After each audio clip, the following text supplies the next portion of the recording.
तो निकाय चुनाव की आहट के साथ ही दोनों ही पार्टी के तमाम दावेदार थे वो अब उम्मीद लगाकर बैठ गए कि हमें तो टिकट मिलेगा यहां से, क्योंकि हमने बहुत काम किया है। लेकिन जैसे ही आरक्षण हुआ, कईयों के चेहरों पर निराशा छा गई, क्योंकि वो वहां से टिकट नहीं पा सकते थे और कईयों के चेहरों पर खुशी झलकने लगी। तो देखिए, राजनीतिक समीकरण कई जगह के बिगड़े हैं, कई जगह के प्लस में भी दिखाई दिया है। नमस्कार, मैं हूं ललित और हमारा आज का मुद्दा है निकाय का आरक्षण, शहर सरकार का रण। तो आरक्षण, अब तमाम आरक्षण जो है सामने आ चुका है। दोनों ही पार्टियां अपनी अपनी तरफ से बैठकों का सिलसिला शुरू करेंगी और जमावट शुरू कर देंगी कि कैसे सभी सीटें उनके पाले में जाए। बहरहाल इस पर हम चर्चा करेंगे, किस तरह की रणनीतियां होंगी, क्या इस आरक्षण से सब सहमत है या नाखुश भी हैं, तमाम चीजों पर बात करेंगे। लेकिन पहले ये रिपोर्ट देखिए।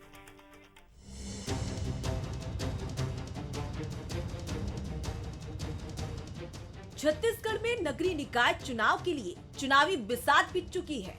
वार्डों के बाद अब महापौर के लिए आरक्षण का ऐलान हो गया है।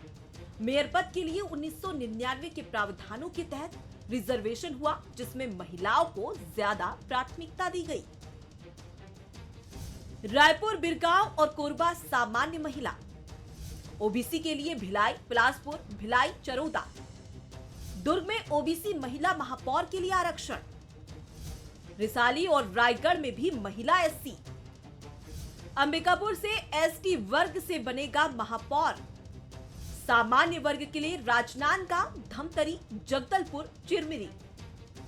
14 नगर निगमों में से 10 नगर निगमों में होना है निकाय चुनाव। नगर परिषद और पंचायतों के लिए भी पूरा हुआ आरक्षण। पिछली कांग्रेस सरकार ने इनडायरेक्ट कराए थे चुनाव। बीजेपी ने सत्ता में आते ही पलटा पिछली सरकार का फैसला। तो वहीं आरक्षण के बाद उम्मीद लगाए बैठे नेता भी तर्क देते नजर आ रहे हैं। हम किसी चीज को शिद्दत से चाहते हैं तो पूरी कायनात और पूरी प्रकृति है वो उसको पूरा करने में लग जाती है। ईश्वर की दया से हमारा एक सपना पूरा हुआ है। अब हम आगे चाहेंगे। मैं तो बट नेचुरल ही चाहूंगी कि मुझे एक बार पार्टी अवसर दे तो मैं आगे अच्छा काम रायपुर शहर में कर सकूं। देखिए, प्रक्रिया तो अब हो चुकी, अब आगे की तैयारी करना है। चूँकि 3 बार नगर निगम रायपुर में कांग्रेस का कब्जा रहा, इस बार भी चौका मारेंगे हम लोग। ये प्रयास हम लोग करेंगे। बहुत सारी अच्छी महिलाओं को अब आगे आने का अवसर मिलेगा, तो स्वाभाविक तौर पर दम से लड़ेंगे और हम लोग चौथी बार रायपुर नगर निगम में कांग्रेस का परचम लहराएगा। इन बयानों से साफ है कि चुनावी ऐलान होने से पहले ही दावेदारों का हुजूम पार्टी के सामने आएगा, जिसे लेकर बीजेपी और कांग्रेस भी तैयारी का दावा कर रही है। चयन की प्रक्रिया भी बहुत सहजता पूर्वक, सरलता पूर्वक ये भारतीय जनता पार्टी कर लेगी। कहीं किसी प्रकार का कहीं भी कोई दिक्कत नहीं आएगी। कांग्रेस अपने तरफ से 6-8 महीने से ही तैयारी में लगी है। महिलाओं को 50% आबादी के अनुपात में अगर स्थान मिल रहा है तो बहुत अच्छी बात है। यही चीज तो ओबीसी के लिए भी लागू होनी चाहिए, एसटी और एससी के लिए लागू है, ओबीसी समाज के लिए भी यही व्यवस्था और यही चीज राहुल जी बार बार बोल रहे हैं। छत्तीसगढ़ के नगर निगमों में फिलहाल कांग्रेस का परचम है। ज्यादातर निगमों में कांग्रेस के हाथ में कमान है। अब बहुत जल्द नगरीय निकायों के चुनाव होने हैं। महापौर और अध्यक्ष पदों के आरक्षण के बाद चुनाव की तारीखों की घोषणा का इंतजार है। उससे पहले ही चुनावी रण सजता दिखाई दे रहा है। तो पहले कोई दावेदार कुछ और थे, लेकिन आरक्षण के बाद दावेदार बदले हैं। संभवतः ज्यादा भी हो सकते हैं। तो पार्टियों के लिए भी मंथन का दौर शुरू होगा और शायद मुश्किलें भी बढ़ सकती हैं। लेकिन तमाम सवालों के बीच में कुछ बंसल न्यूज़ के सुलगते सवाल हैं, उनकी ओर आपको ले जाते हैं। पहला सवाल, क्या आरक्षण होने के बाद शहर सरकार के लिए घमासान और तेज होगा? सवाल नंबर 2, क्या महापौर और अध्यक्ष के लिए रिजर्वेशन से कहीं खुशी तो कहीं गम है? सवाल नंबर 3, क्या आरक्षण के बाद अब दोनों ही दलों के दावेदार पार्टी को परेशान करेंगे? यह बड़ा और अहम सवाल है, क्योंकि आरक्षण के बाद अब दावेदार बढ़ेंगे और दावेदार परेशान करते हुए भी दिखाई देंगे। पार्टियों के लिए भी चुनौती होगी और इस पर हम चर्चा करने वाले हैं। आज के हमारे जो मेहमान हैं उनसे परिचय करा दे। श्रीचंद सुंदरानी जी हमारे साथ, पूर्व विधायक बीजेपी के, बहुत बहुत स्वागत करते हैं आपका। अभय नारायण जी, वरिष्ठ प्रवक्ता कांग्रेस के, अभय जी आपका भी बहुत बहुत स्वागत। और गंगेश द्विवेदी जी हमारे साथ, वरिष्ठ पत्रकार, गंगेश जी आपका भी बहुत बहुत स्वागत। शुरुआत में गंगेश जी आपसे से करना चाहूंगा। गंगेश जी, क्या कुछ देखते हैं आरक्षण की ये प्रणाली और प्रणाली के बाद घमासान, कहीं खुशी और कहीं गम, किस तरह से आप देखते हैं? Opening comment. देखिए, इस आरक्षण की प्रक्रिया में खास तौर पे महिला कैंडिडेट को जो फायदा मिलता दिख रहा है, नगर निगम 14 नगर निगमों से 5 निगम में महिलाओं के लिए आरक्षित कर दिया गया, जिसमें 3 सामान्य है और एक एसटी, एक एससी, इस तरह से। तो एक ये बड़ा परिवर्तन और एक मैंने कहना चाहिए कि मुझे लगता है सार्थक परिवर्तन है कि इन, और ये सारे बड़े हैं, जैसे राजधानी रायपुर महिला के लिए आरक्षित होगा, सामान्य महिला के लिए। बिरगांव बगल में हमारा नगर निगम है, वो भी महिला के लिए आरक्षित है। दुर्ग है, ये कुछ बड़े शहर है जिसकी कमान महिलाओं को जाने वाली है, चाहे वो भाजपा से जीते चाहे कांग्रेस जीते। इन जगहों पे काफ़ी बड़े और अनुभवी दावेदार थे, पुरुषों में खास तौर पे। उनके लिए तो बुरी तरह से निराशा का दौर आ गया कि वो लड़ नहीं पाएंगे अब उनको महिलाओं के। और इसमें अच्छा यह होगा कि इसमें जो महिलाएं हैं, जो महिला प्रत्याशी रही हैं, जो महिला कार्यकर्ता या जो महिला पदाधिकारी पार्टियों की, उनको मौका मिलेगा और वो अपने एक नए विजन के साथ इन शहरों के विकास के लिए वो आगे आ सकेंगी। मुझे लगता है कि इस प्रक्रिया से कहीं ना कहीं पहली बात तो महिलाओं को अच्छा अवसर मिल रहा है, और इसके बाद एक जो प्रक्रिया बदली है, पिछली बार जो था कि पार्षद दल के नेता के रूप में चुना जाता था, जैसा कि विधानसभा में होता है, तो सब उसके भी अपने अपने तर्क हैं। और मुझे लगता है कि डायरेक्ट इलेक्शन होने से मेरा एक फायदा ये है कि जो महापौर या पालिका अध्यक्ष का पद लेने के लिए दावेदारी करता है, वो एक विजनरी पर्सन हो, उसका एक वजूद हो, वो अपने शहर के बारे में अच्छी सोच रखता हो। ये चीज़ इसमें उभर के आती है इस चुनाव में। खास तौर पे जब डायरेक्ट इलेक्शन होता है तो उसमें ये बात बहुत महत्वपूर्ण होती है कि आप एक शहर के प्रतिनिधि बनने जा रहे हैं, प्रथम नागरिक बनने जा रहे हैं, तो आप अपनी शहर की, गांव की जनता की अलग बात होती है, लेकिन शहर की जनता बहुत ज़्यादा जागरूक होती है। तो आप शहर की जनता के बीच जब तक अपना विजन लेके, शहर के विकास के लिए एक अच्छी योजना लेके नहीं जाएंगे तो आपका जीत पाना मुश्किल है। तो ऐसे मुझे लगता है कि जो मेयर बनेगा या जो अध्यक्ष बनेगा, निश्चित तौर पर चाहे भाजपा का हो या कांग्रेस का हो, वो विजनरी पर्सन होगा और शहर के लिए सोचने वाला व्यक्ति होगा। तो इस चुनाव का एक अच्छा परिणाम आने वाला है, चाहे भाजपा से मेयर बने या अध्यक्ष बने, चाहे कांग्रेस से बने, विजनरी व्यक्ति शहर का प्रतिनिधित्व करेगा चुनाव के बाद। जी श्रीचंद जी, ऐसे विजनरी व्यक्तियों को ढूंढना है आपको, और 9 तारीख को तो मुझे जैसा जानकारी मिली कि 9 तारीख को आपकी एक बड़ी बैठक भी होगी, और बैठक में तमाम जिला अध्यक्षों से लेकर तो ऊपर तक प्रदेश प्रभारी और तमाम प्रदेश अध्यक्ष से लेकर तमाम लोग यहाँ पर शामिल होंगे। तो एक खास रणनीति पर आप काम कर रहे हैं, क्योंकि शहरों पर आपको फोकस करना है। क्या रणनीति होगी इस आरक्षण के बाद? महिला सशक्तिकरण की ओर भी बढ़ते हुए दिखाई दे रहे हैं। नहीं, निश्चित रूप से ललित जी महिला सशक्तिकरण की ओर बढ़ रहे हैं। बड़ी नगर निगमें जो है वो महिला आरक्षित हुई हैं, तो निश्चित रूप से महिलाओं को अच्छा अवसर मिलेगा अपनी पहचान कायम करने के लिए, अपने कामों से अपनी पहचान बनाने के लिए। और 9 तारीख को निश्चित रूप से बड़ी बैठक होने जा रही है और रणनीति बनेगी, निश्चित रूप से बनेगी, और हम सफल होंगे। पूरे के पूरे 10 नगर निगम को जीतने का लक्ष्य हमारा है, नगर पालिकाओं को जीतने का लक्ष्य हमारा है। वहीं नगर पंचायतें हैं, इसके अलावा त्रिस्तरीय पंचायत के चुनाव, ये सारे चुनाव को लेकर भारतीय जनता पार्टी पिछले काफ़ी समय से तैयारी कर रही है। हमारा संगठन का काम पूरा हुआ है जिला स्तर का, और जो प्रदेश का भी चुनाव शीघ्र हो जाएंगे। नए पदाधिकारी नए जोश के साथ, नए रणनीति के साथ मैदान में उतरेंगे, और निश्चित रूप से विष्णुदेव साय सरकार की 1 साल की उपलब्धियां, मोदी जी की सरकार की उपलब्धियां, 15 साल डॉक्टर रमन सिंह जी की सरकार रही, जो विकास के काम हुए, और आज 5 साल कांग्रेस की सरकार में जो बेड़ा गर्क हुआ नगरों का, कहीं न कहीं उस पर ये चुनाव होगा और भारतीय जनता पार्टी भारी बहुमत से जीतेगी। अभय जी, आप क्या कुछ कहेंगे? क्योंकि देखिए निगमों में तो कांग्रेस बहुत मजबूत स्थिति में थी पिछली बार की अगर हम बात करें, लेकिन अब चूंकि अब डायरेक्ट इनडायरेक्ट ये आपको चिंतित कर रहा है, क्योंकि पिछली बार की अपेक्षा ये तो पलट दिया गया, और जिस तरह से अब आरक्षण किया गया इस पर भी आप लोग सवाल उठाते हुए नजर आए हैं। देखिए ललित जी, कांग्रेस का महापौर प्रत्यक्ष प्रणाली में भी जीता है और अप्रत्यक्ष प्रणाली में भी हमने चुनाव जीते हैं। रायपुर शहर में रमन सिंह सरकार के समय किरणमयी नायक और प्रमोद दुबे, अंबिकापुर में भी हमारा महापौर बना था, बिलासपुर में भी हमारा महापौर बना था।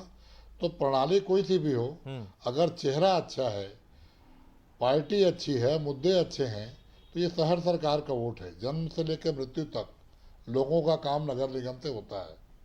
और नगर निगम में जो सुविधाएं 5 साल में भूपेश सरकार ने दी, चाहे वो मितान योजना के मार्फत से दी, स्वास्थ्य घर घर स्वास्थ्य योजना की थी, स्लम एरिया में स्वास्थ्य योजना की थी, दाई दीदी क्लिनिक योजना की थी, बहुत से ऐसे हमने प्रयोग किए जिसको सराहा गया, जिसके तरफ लोग आकर्षित हुए थे।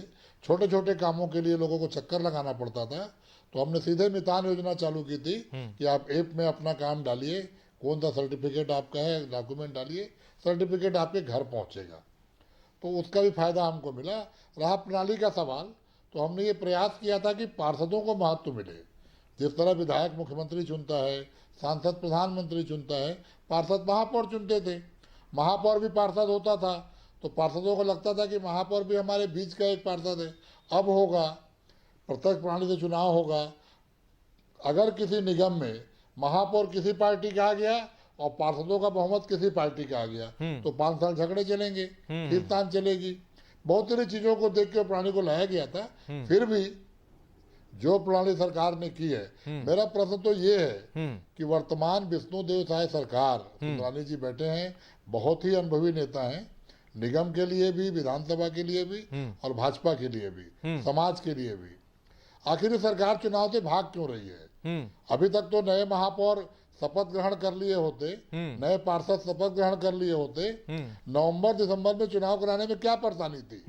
ऐसा कौन सा चीज हो गया 2 महीने में जिसके लिए आप भाग रहे थे?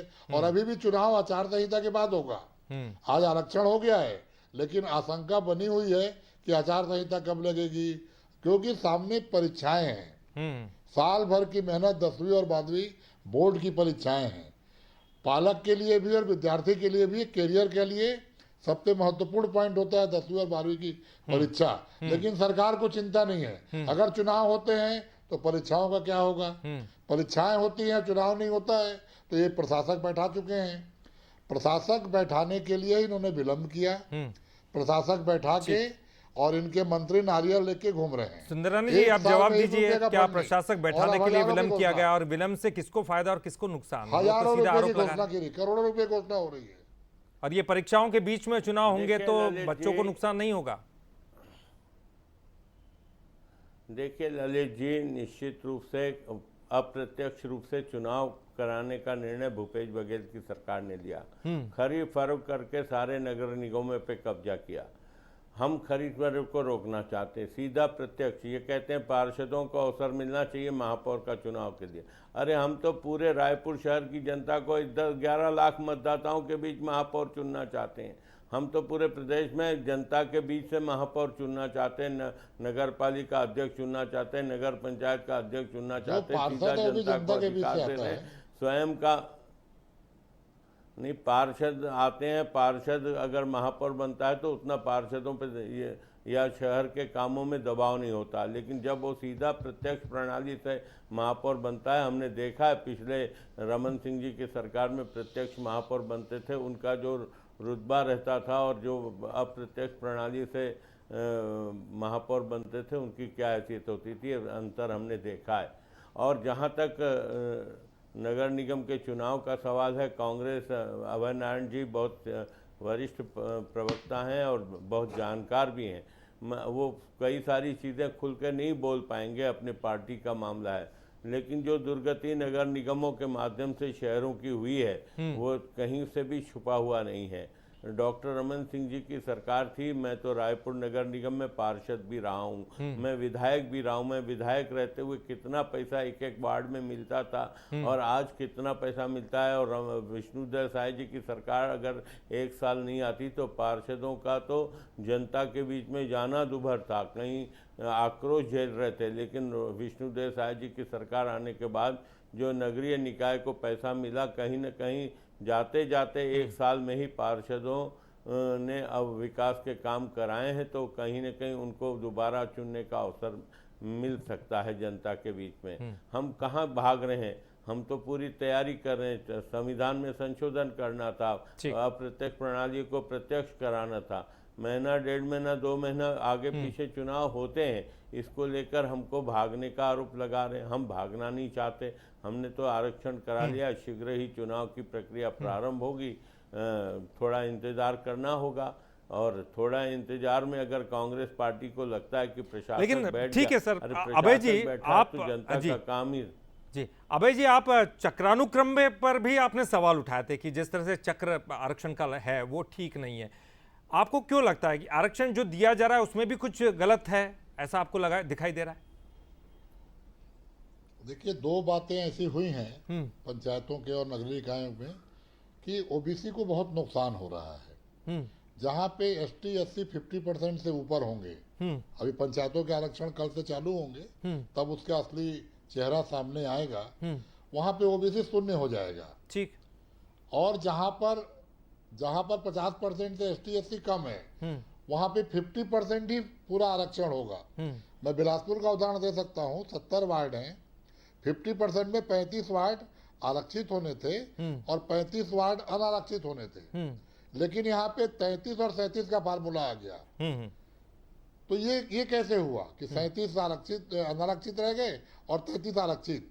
तो जो ये ओबीसी के साथ अन्याय करने का काम है, हमने 76% का प्रस्ताव पास कर दिया था विधानसभा में, भाजपा ने उसका सपोर्ट किया था आरक्षण का, उसमें हमने 27% ओबीसी को दिया था, और आज 27% का जो 25 मिलता था वो भी चला गया। जगदलपुर नगर निगम में 12 ओबीसी के पार्षद होते थे, अब 9 पार्षद हो रहे हैं। नहीं तो अभय जी आपको लगता है कि अगर आरक्षण कम हुआ तो आपको नुकसान होगा? देखिए, नुकसान ओबीसी वर्ग को हो रहा है, कांग्रेस और भाजपा के नुकसान की बात नहीं है। आरक्षित रहे अनारक्षित रहे, कांग्रेस के लोग लड़ेंगे, भाजपा के लोग लड़ेंगे, पार्षद वहां दोनों पार्टियों में से कोई निर्दलीय बने कि कांग्रेस का बनेगी, लेकिन उस वर्ग को जितनी सीटें मिलनी चाहिए, अगर जगदलपुर नगर निगम में 12 सीट मिलनी थी, अब वो 9 पे लड़ेंगे। 3 सीट का नुकसान ओबीसी वर्ग को हुआ। मेरा प्रश्न ये है कि भारतीय जनता पार्टी कुछ प्रश्नों का उत्तर नहीं दे पा रही है। 50% पे ही क्यों फ्रीज किया गया? आप कहते हैं कोर्ट का आदेश है 57%, तो आपके समय ही था, फिर वो 50 पे कैसे आप फ्रीज कर रहे हैं? दूसरी बात यह है कि आपने चुनाव क्यों बढ़ाया? श्रीचंद जी एक बार इसका जवाब दे दीजिए, फिर मैं गंगेश जी के पास जाऊंगा। प्रशासक क्यों बढ़ा है? जी, ये सवाल है, इनका जवाब दीजिए कि आपने आरक्षण बढ़ाया क्यों नहीं? पूरा हाँ जी, मेरे ख्याल से पूरा अभय नारायण जी ने आरक्षण का पढ़ा नहीं है। पहले 25% पिछड़ा वर्ग को ओबीसी को आरक्षण मिलता था, लेकिन अब 50% तक आरक्षण है।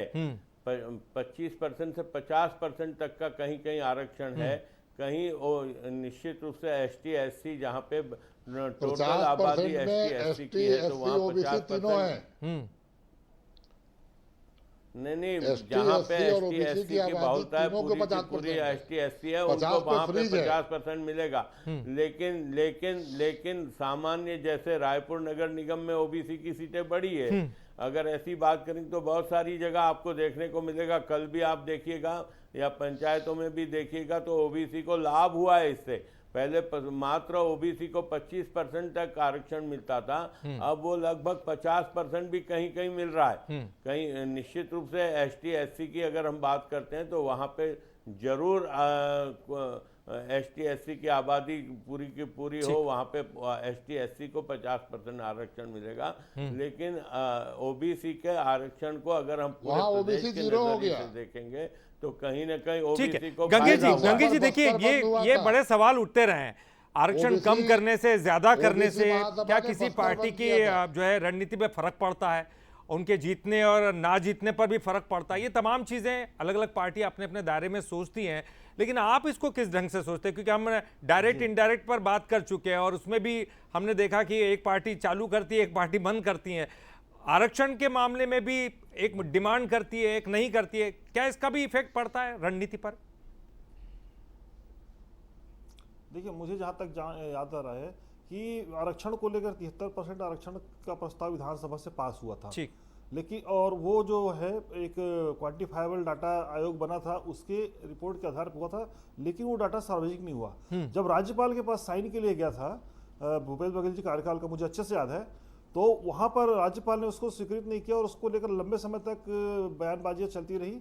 तो इस बीच में इसमें हाई कोर्ट ने दिया था कि जब तक फैसला फाइनली बिल पास नहीं हो जाता तब तक 50% से अधिक आरक्षण की प्रक्रिया, मतलब 50% अधिक आरक्षण किसी भी चुनाव में नहीं होगा। तो मुझे लगता है ये जो 50% में डाटा फ्रीज किए हैं वो उसी का परिणाम है हाई कोर्ट के गाइडेंस के हिसाब से। और रही बात कि इसमें ओबीसी वर्ग और का जो नुकसान बता रहे हैं अभय नारायण जी, निश्चित तौर पर ये सोचने का विषय है। लेकिन मुझे लगता है कि जो उस समय क्वांटिफाइबल डाटा आयोग जो बना था उसके रिपोर्ट को सार्वजनिक करना था कांग्रेस को, और अगर उसमें कुछ लेकुना है या तो उसको, एक तो बहुत शॉर्ट टर्म में बना था, बहुत ही कम समय में उसमें सर्वे कैसे किया गया, इस पे भी सवाल खड़े हुए थे। भाजपा ने लगातार सवाल खड़े किया था कि सर्वे इतनी जल्दी कैसे निपटे।